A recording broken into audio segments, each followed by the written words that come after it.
Hello guys, welcome back to the channel. और आज हम जिस चीज़ के बारे में बात करने वाले हैं वो आपको व्लॉग के थंबनेल से पता चल ही गया होगा। तो हमारे एक्सयूवी का लगभग 1 साल पूरा हो चुका है, मतलब 15 दिन 20 दिन ऊपर हो चुके हैं एक्सयूवी के।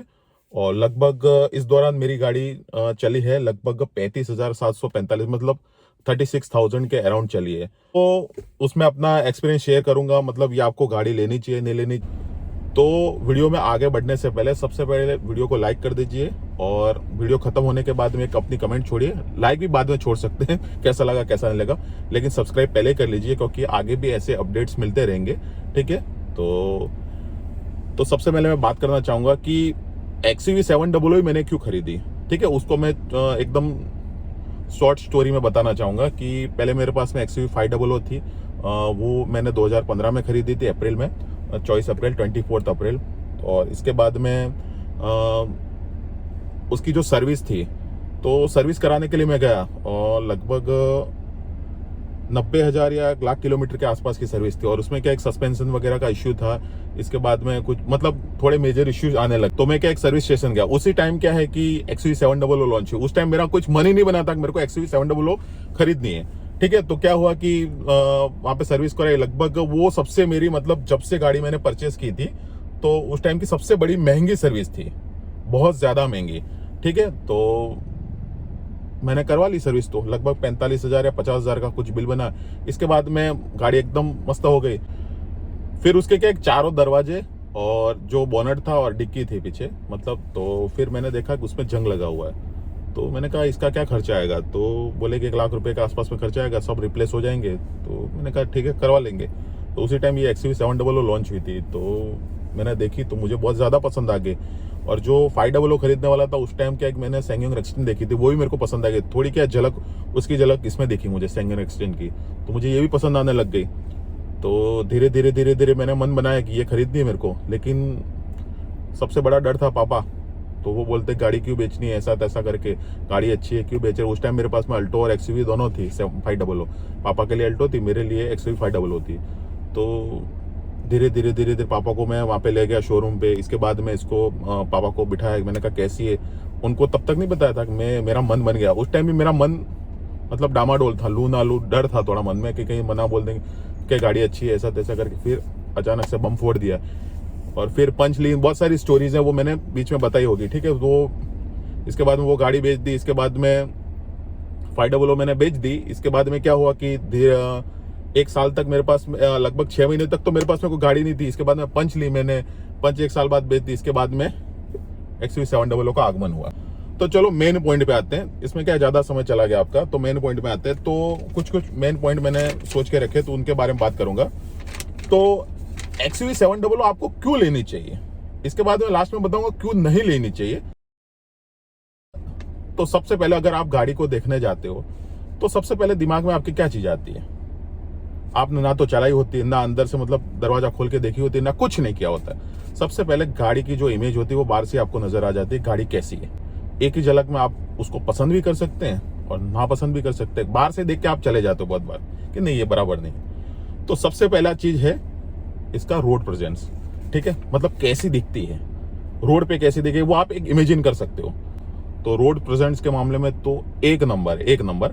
मतलब इसका मतलब वो एक्सयूवी 500 जितना हार्ड लुक नहीं है, थोड़ा सॉफ्ट लुक है, कार टाइप है ये तो, लेकिन आपको बहुत ज्यादा पसंद आएगी।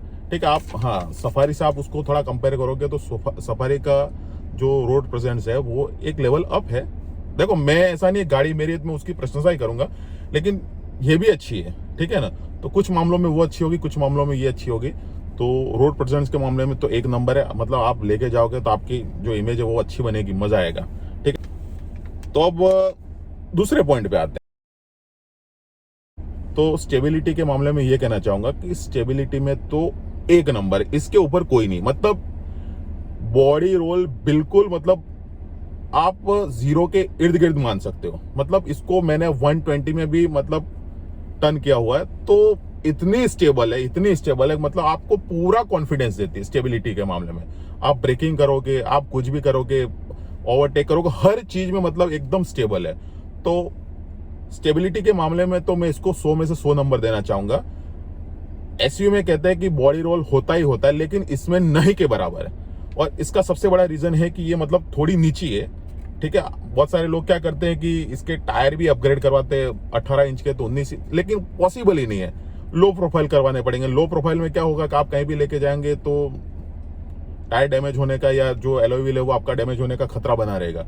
तो जो है, जो स्टॉक टायर है वही ठीक है। अगर 17 इंच के आते हैं तो आप 18 इंच में अपग्रेड कर सकते हो, बाकी आपके जो स्टॉक टायर हैं वो बहुत अच्छे हैं, ठीक है। इसके बाद में आते हैं इंजन पावर। इंजन पावर के मामले में तो इसको कोई भी बीट नहीं कर सकता, कोई भी, मतलब लगभग इसके ऊपर के लेवल की, मतलब इससे जो 1 या 2 लेवल अप होगी तो वो भी इसके इर्द गिर्द नहीं है, क्योंकि इसका जो पावर है बहुत ज्यादा, बहुत ज्यादा। अगर पेट्रोल में आप जाओगे तो 200 bhp है, डीजल में जाओगे तो 185 182 कुछ bhp है। इसके बाद में अगर आपको टॉर्क है, पेट्रोल में करीब लगभग आपको 380 Nm का टॉर्क देती है, ठीक है, तो बहुत ज्यादा है वो भी। और पेट्रोल में आप चलाओगे तो आप फील करोगे कि आप मतलब एरोप्लेन में जा रहे हो, मतलब इतना मतलब पुश देती है आपको, इतना मतलब चलाने में मजा आएगा, जबरदस्त परफॉर्मेंस है, ठीक है। डीजल में जाओगे तो मतलब आपको इतना टॉर्क, किक, मतलब आपको किक वाला इंजन चाहिए, मतलब आपको टॉर्क इंजन चाहिए तो आप डीजल में जा सकते हो। तो आपको क्या है कि मैनुअल में आपको 420 Nm का टॉर्क देती है, और आप ऑटोमेटिक में जाना चाहोगे, मेरी जैसे ऑटोमेटिक है, तो वो 450 Nm का टॉर्क देते हो। बहुत ज्यादा है, बहुत ज्यादा है। और इसमें 3 मोड्स भी आते हैं, वो सिर्फ डीजल में आते हैं, जिप, जैब, जूम, ठीक है। तो जैब होता है वो मतलब नॉर्मली होता है, जब आप बाय डिफॉल्ट होता है, जब आप गाड़ी स्टार्ट करते हो तब जैब मोड ही होता है। जिप मोड जो है वो सिटी ड्राइव के लिए, और जूम मोड तो आपको स्वर्ग का एक्सपीरियंस करवाएगा, मतलब उसमें तो इतना पावर है, मतलब गाड़ी फुल पोटेंशियल से चलती है, बहुत मजा आता है, ठीक है। और पेट्रोल में कोई मोड्स नहीं आते, एक ही मोड में चलती है, फुल पोटेंशियल, ठीक है। तो गाड़ी तो हमने चला ली, पावर भी देख लिया, अब माइलेज पे आ जाते हैं, क्योंकि मेन फैक्टर तो वही है, माइलेज कितना है। तो माइलेज के बारे में बात करते हैं। तो माइलेज में ऐसा है कि आप इसको प्यार से चलाओगे, वैसे ये प्यार से चलाने वाली चीज तो है ही नहीं।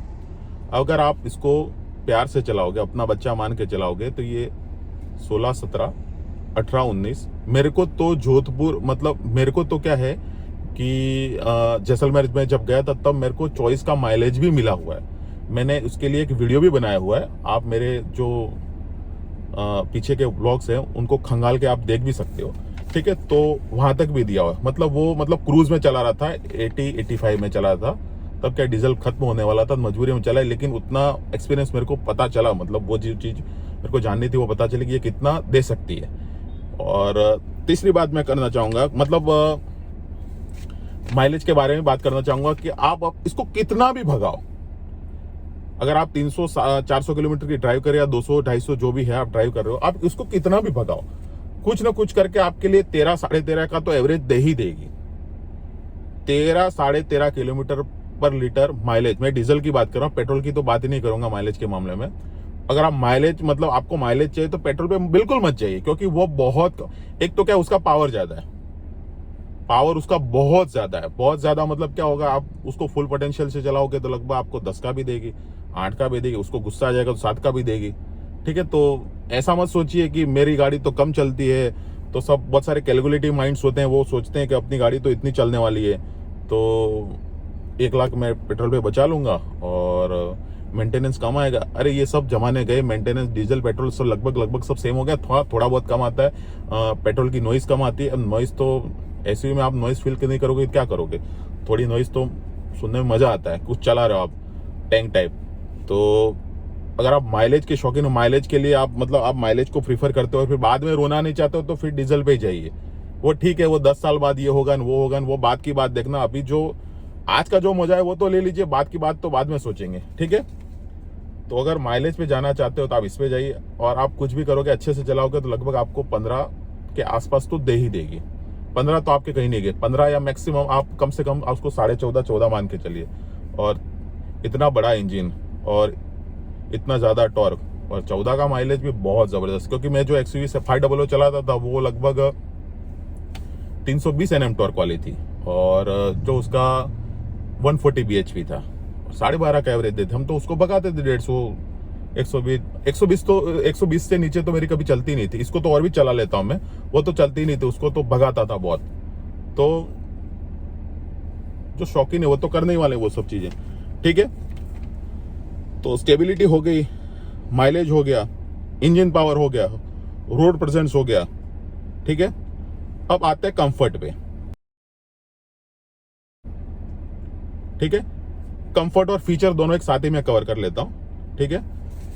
तो कंफर्ट में तो बहुत सारे मतलब मैंने वीडियोस देखे हैं पहले, जैसे मैंने भी खरीदी थी तो मैंने बहुत सारे ट्यूटोरियल देखे थे, और देखना भी पड़ता है कि कैसी है गाड़ी, क्या है, लोगों का एक्सपीरियंस देखना पड़ता है, जो खरीद चुके हैं 6 महीने 12 महीने जो भी कर चुके हैं, तो पता चलेगा। तो आपको क्या कि जो आप परचेस करोगे तो आपको पता चलेगा आपको ये करनी चाहिए नहीं करनी चाहिए, क्योंकि बहुत सारे लोग बैड एक्सपीरियंस शेयर करते हैं, बहुत सारे अच्छा एक्सपीरियंस शेयर करते हैं, तो दोनों चीजें देखनी बनती है। फिर आप अपने मतलब तुलनात्मक अध्ययन करके आप देख सकते हो गाड़ी मुझे ये खरीदनी है कि नहीं खरीदनी। तो कंफर्ट के मामले में तो कोई कमी नहीं है, फीचर्स भी बहुत ज्यादा है, ठीक है। ओवरलोड फीचर है, मतलब जितने होने चाहिए उससे भी कहीं ज्यादा है, बहुत ज्यादा है, ठीक है। तो एडास के बारे में बात करेंगे। एडास तो मतलब एकदम जबरदस्त फीचर है, जब कोई मतलब बहुत कम लोग जानते थे इसके, अभी तो बहुत सारी गाड़ियों में एडास आता है, लेकिन इसको जो एडास को इंट्रोड्यूस किया है मतलब अच्छे तरीके, इससे पहले भी एक आध गाड़ी में आ चुका है वो, ठीक है। कौन सी मैं नाम मैं भूल गया, MG की कोई कार है, नाम उसका गया है, चलो आप पता है। और बाकी मतलब इसमें जो स्मार्ट पायलट वाला फीचर है तो आप उस पर पूरा मतलब भरोसा कर सकते हो। मतलब देखो एक्चुअल में क्या है कि खाली रोड हो ना, ज्यादा मतलब घिंचा घिंच वाला मतलब ट्रैफिक वाला हाईवे हो, उस पर तो आप एडास के लिए मतलब कुछ देखना ही नहीं है, आपको एडास देखता ही नहीं है। अच्छा रोड हो, ट्रैफिक बहुत कम हो, मतलब लोग डिसिप्लिन से चल रहे हो, वहां पे आप एडास को मतलब यूज में ला सकते हो। बाकी ज्यादा ट्रैफिक वाला रोड, उस पर एडास कुछ काम का नहीं, ब्रेक मतलब बहुत जल्दी जल्दी मार देगा, फिर आपकी गाड़ी पीछे से आगे से कहीं भी ठुक जाएगी। तो कौन सा फीचर कब यूज करना है वो आपको पता होना चाहिए, ठीक है। और हमेशा इसका जो पहले क्या है कि जब मैंने शुरू में खरीदी थी गाड़ी, तो क्या है कि ऑटो ब्रेकिंग है वो मैंने, ऑटो इमरजेंसी ब्रेकिंग है वो मैंने ऑफ रखा था। तो मुझे ऐसा लगा कि मुझे देखो फर्स्ट टाइम होता, हमको पता नहीं होता ये सब चीजों के बारे में, मुझे ऐसा लगा अगर इसको मैं ऑन रखूंगा कहीं भी रुक जाएगी, लेकिन ऐसा नहीं है। गाड़ी में मतलब इतना अच्छा ट्यून किया गया कि उसको पता है कि उसको कब ब्रेक्स मारनी है कब नहीं मारनी। मैंने कितने टाइम से लगभग ये 6 महीने से हमेशा इसको मैं ऑन रखता हूं, तो एक ही दिन ब्रेक मारी, और जब उसको जरूरत थी, उसको लगा कि नहीं मुझे यहाँ पे ब्रेक्स मारने चाहिए, उसका मैंने शॉर्ट्स भी बना के रखा है, ठीक है। वो मैं आपको इसमें बता भी दूंगा, ये देखो यहाँ पे ब्रेक मारी थी। तो गाड़ी को पता है कि उसको कब क्या करना है, इतना मतलब उसको ज्यादा अच्छे से ट्यून किया गया है, ठीक है। बहुत मतलब एडास के मामले में तो मैं इसको 100 में से 100 नंबर दूंगा, मतलब इतना अच्छा ट्यूनअप किया गया, मस्त है एकदम, ठीक है। और मैंने उसको मतलब यूज में भी लाया है, मुझे पता है कि मुझे कौन सी चीज कहाँ पे यूज करनी है, ठीक है। अब जैसे ये सनरूफ है, इसको तो हम जैसे क्या है बार बार खोलते नहीं है, बहुत सारी चीजें ऐसी होती है कि अब इसमें क्या होता है, फीचर तो बहुत ज्यादा है, लेकिन बहुत सारी चीजें फीचर देख के कार नहीं लेते, इंजन तगड़े लेने हैं बराबर आपको। तो इंजन तो इसका तगड़ा है, फीचर तो क्या है, बहुत सारी चीजें ऐसी होती है जो आपके कभी कभी काम आती है। जैसे अभी मैं गाड़ी ड्राइव करता हूँ, तो मेरे लिए सबसे अच्छी चीज मायने क्या रखती है, इंजन अच्छा होगा तो मुझे गाड़ी चलाने में मजा आएगा। इसके बाद में सेकेंडरी आता है म्यूजिक में इसके आपको पता है कि एकदम जबरदस्त है, 3D साउंड है सोनी वाला, तो वो बहुत जबरदस्त है। एसी भी इसका पावरफुल है। हाँ ठीक है कि इसमें जो वेंटिलेटेड सीट्स, इसमें क्या है कि वेंटिलेटेड सीट्स नहीं है, वो तो पहले भी नहीं थी, हमने तो एक्सपीरियंस किया ही नहीं है। हम एक्सपीरियंस अगर किसी चीज का, हम एसी में अगर रहते हैं, जैसे मेरे घर में चलो एसी है, तब मुझे एसी की कमी खलेगी। मैंने पंखे में ही लाइफ गुजारी है, तो फिर मुझे एसी से कोई लेना देना ही नहीं है, ठीक है। फीचर होता तो अच्छा होता, नहीं है तो नहीं है अब, ठीक है। तो वो कोई मेरे लिए मायने नहीं रखता है, ठीक है। अब आप जो ड्राइव करते हैं तो वो आपके लिए लिमिटेड चीजें होती है। जैसे आपने सनरूफ ओपन किया रात को, दिन में तो आप ओपन करोगे नहीं, रात को ओपन करोगे तो थोड़ा फील आएगा, ठीक है, वो मजा आएगा। इसके बाद में बहुत सारी चीजें ऐसी है कि आपके बहुत कम काम आती है। तो जो अच्छी काम, मतलब अगर आप एक्सयूवी लेना ही चाहते हो, तो अगर आप सोच रहे हो कि भाई इतनी महंगी, मैंने जब बुक की थी लगभग 24,59,000 में बुक की थी। इसके बाद में मेरे को प्राइस बढ़ के लगभग 27 लाख के करीब में मिली मेरे को, और इंश्योरेंस वगैरह मैंने डिस्काउंट करवाया तो 26.5 लाख के आसपास में हुई। इसके बाद में 2 लाख के आसपास में पीपीएफ हुआ, तो आप ऐसा सोचते हो भाई इतना बजट नहीं है, तो सबसे इसमें वैल्यू फॉर मनी है AX5। आप उसको ले सकते हो, डीजल में बहुत ज़बरदस्त है, सब कुछ आ जाएगा लगभग। एडास तो आप कभी कभार इस्तेमाल करो, मैं भी कभी कभार इस्तेमाल करता हूँ, इसके पीछे मत भागिए। अगर आपको ठीक है, अब देखो ये सब अपने अपनी मन की बात है कि आपको क्या पसंद है क्या नहीं पसंद है, आपको क्या लेना क्या नहीं लेना, लेकिन जहाँ तक मैं कहना चाहता हूँ कि ये सब चीज़ों के पीछे मत भागिए। AX5 में सब कुछ आ जाएगा जो आपको चाहिए, जो आपके लिए मायने रखता है। अगर आप ड्राइविंग प्लेजर लेना चाहते हैं तो वो सब कुछ आ जाएगा, ठीक है। तो फीचर भी हो गया अपना, कंफर्ट भी हो गया, इसके बाद में मेंटेनेंस पे आते हैं। तो मेंटेनेंस के बारे में तो मैंने एक अपना फुल वीडियो बनाया हुआ है, तो उसकी लिंक मैं आपको शेयर कर दूंगा, ठीक है। तो आप डिस्क्रिप्शन में जाके देख सकते हो कि भाई क्या है क्या नहीं, आपको पूरा पता चल जाएगा, मतलब शुरू से लेके एंड तक मैंने बताया हुआ। तो उसी वीडियो को आधार मान के मैंने सोचा कि उस पर थोड़ा अच्छा रिस्पॉन्स मिला, मैंने कहा ये वीडियो बनाना बनता है, ठीक है। तो अच्छा एक्सपीरियंस है, ठीक है। तो मेंटेनेंस भी इसका कम है, लगभग आप मान के चलते हो एवरेज आपका 10,000 या 7-8 हज़ार आपका जो भी है हर 20,000 किलोमीटर पे आएगा, वो उतना मान के चलिए। इसकी लगभग, हाँ, इसमें क्या है कि एक सर्विस में क्या होगा कि ऑयल चेंज होगा, दूसरी में नहीं होगा, एक में होगा दूसरी में नहीं होगा, ऐसा हर 20,000 किलोमीटर पे ऑयल चेंज होता है। इसमें क्या होगा, एक सर्विस आपकी सस्ती पड़ेगी, एक थोड़ी महंगी पड़ेगी, तो आप उसका एवरेज आप 8-10 हज़ार निकाल सकते हो। आपकी ड्राइव कैसी है, डीएफ वाला भी जैसा मामला है, तो वो भी आपकी ड्राइव पे डिपेंड करता है। आप मतलब गाड़ी को ज्यादा पुश करते हो तो ज्यादा डीएफ, पेट्रोल टाइप है, मतलब पेट्रोल डीजल जैसे फ्यूल कंजम्पशन होता है उसके हिसाब से उसमें होता है, ठीक है। तो आप उसको देख सकते हो, वो वीडियो देखोगे तो आपको एकदम पूरी क्लियरिटी आ जाएगी, ठीक है। तो उसको मैं डिस्क्रिप्शन लिंक में उसकी डाल रहा हूँ, ठीक है। और सबसे बड़ी चीज है बिल्ड क्वालिटी। बिल्ड क्वालिटी के मामले में तो ये एक्चुअली में ये फर्स्ट पॉइंट आना चाहिए था, लेकिन मैं इसको लास्ट में कवर कर रहा हूँ, क्योंकि लास्ट की चीजें आपको ज्यादा याद रहती है। किसी को भी मतलब लास्ट क्लास में जो कहा हुआ होगा वो ज्यादा याद रहेगा। तो बिल्ड क्वालिटी के मामले में कहो हो गया एक तो बराबर, पहले तो ये लास्ट पॉइंट था। तो बिल्ड क्वालिटी के मामले में मैं कहना चाहूंगा कि बिल्ड क्वालिटी तो इसकी अमेजिंग है। इसका मतलब इतना बड़ा फैन हो बिल्ड क्वालिटी के मामले में। जो XUV500 मैंने परचेज की थी, तो ये सब चीजें तब क्या कि चलती नहीं थी, मतलब ये बिल्ड क्वालिटी के बारे में कोई बात नहीं करता था उस टाइम। फिर जब मैंने बेची तब मेरे को पता चला कि उसकी भी 4 स्टार थी। तो महिंद्रा बिल्ड क्वालिटी के मामले में तो अमेजिंग है। स्कॉर्पियो जो थी वो 0 स्टार थी, वो बदनाम भी हुई। इसके बाद में तो महिंद्रा, मतलब जब लोगों को पता ही नहीं था कि ये 1 star 2 star 3 star 4 star 5 star क्या होते हैं, तब से महिंद्रा मतलब 4 स्टार वाली गाड़ियां बना रही है। तो मुझे गर्व है कि मैंने जो अपनी महिंद्रा की पहली गाड़ी थी, बिना उस टाइम ये चीजें ट्रेंड में नहीं, अभी ये चीजें तो अभी भी ट्रेंड में आई है। हाँ, हो सकता है कि वेस्टर्न कंट्रीज वो बाहर विदेशों में होती होगी, लेकिन अपने यहाँ पे तो पता है आपको मारुति मारुति मारुति, ठीक है। और आज भी मतलब इतने लोग पागल है मारुति के पीछे।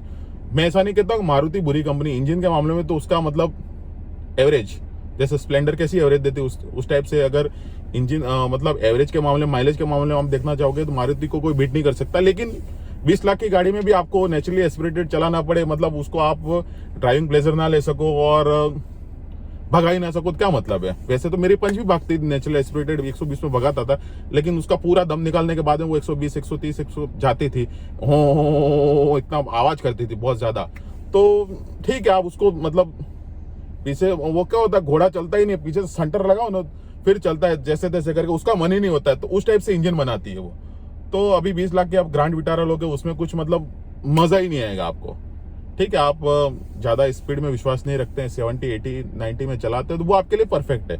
लेकिन आपको ऐसा है कि नहीं मुझे ड्राइविंग प्लेजर लेना है, मुझे अच्छे से चलानी भगानी है थोड़ी, हमेशा नहीं भगानी, लेकिन कभी कभी मन करता है ना, आज इसको दौड़ाता हूँ, तो वो आप मन मार के चलाओगे उसको, तो वो ठीक है। अब मारुति के बारे में बहुत बात हो गई।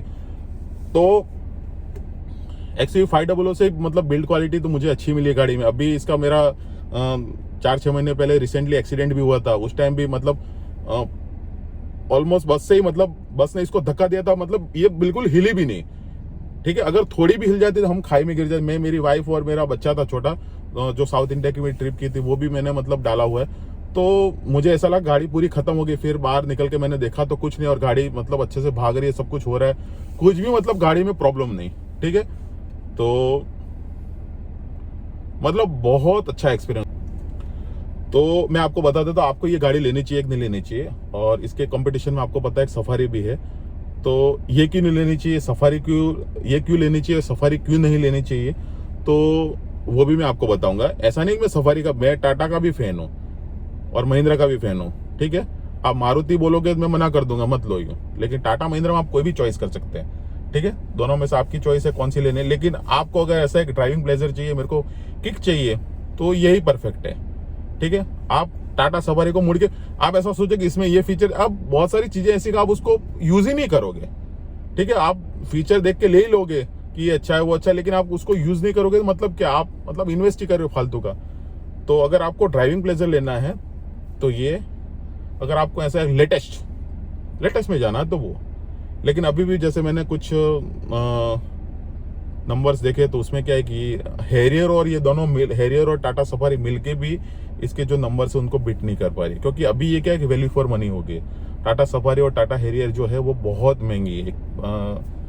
मैंने ज़्यादा तो देखा नहीं, लगभग 31, 32, 34 लाख तक मिल रही है, ठीक है। उनका टॉप एंड वेरिएंट है, तो वो 5 सीटर के लिए तो कोई, हैरियर के लिए तो कोई 31-32 लाख नहीं देगा, सीधी सी बात है। देखो ये हम भी बायर्स हैं, तो हम भी सोचते हैं कि भाई कौन सी चीज मतलब किस हद तक कोई भी चीज वर्थ इट है, ठीक है।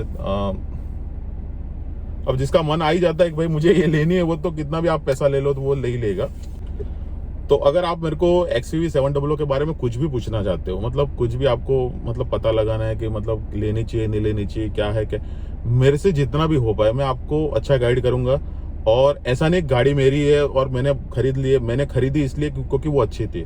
बाकी ऐसा नहीं कि मेरे खरीदने के बाद में अच्छी नहीं हुई, खरीदने से पहले ही अच्छी तो ही मैंने खरीदी है, ठीक है। तो अगर आपका भी मन है और आप कंफ्यूज है कि मेरे को ये लेनी चाहिए नहीं लेनी चाहिए, तो अगर आपका 30 लाख का बजट है, 30 लाख या 30 लाख या 20 लाख से शुरू होता है आपका बजट, 20 से 30 लाख के बीच में, तो आप आंख बंद करके इसको उठा लीजिए, ठीक है। आप किसी दूसरी गाड़ी की तरफ देखिए भी मत, कंफ्यूज भी मत होइए, कुछ भी नहीं करना, आपको सीधा जाना है, डाउन पेमेंट का चेक देना है, मतलब गाड़ी बुक करवानी 25,000 में, फिर डाउन पेमेंट का आप जब आपकी गाड़ी आने वाली है उससे पहले डाउन पेमेंट का चेक दो, आप ले लो गाड़ी, केक काटो, मजे करो।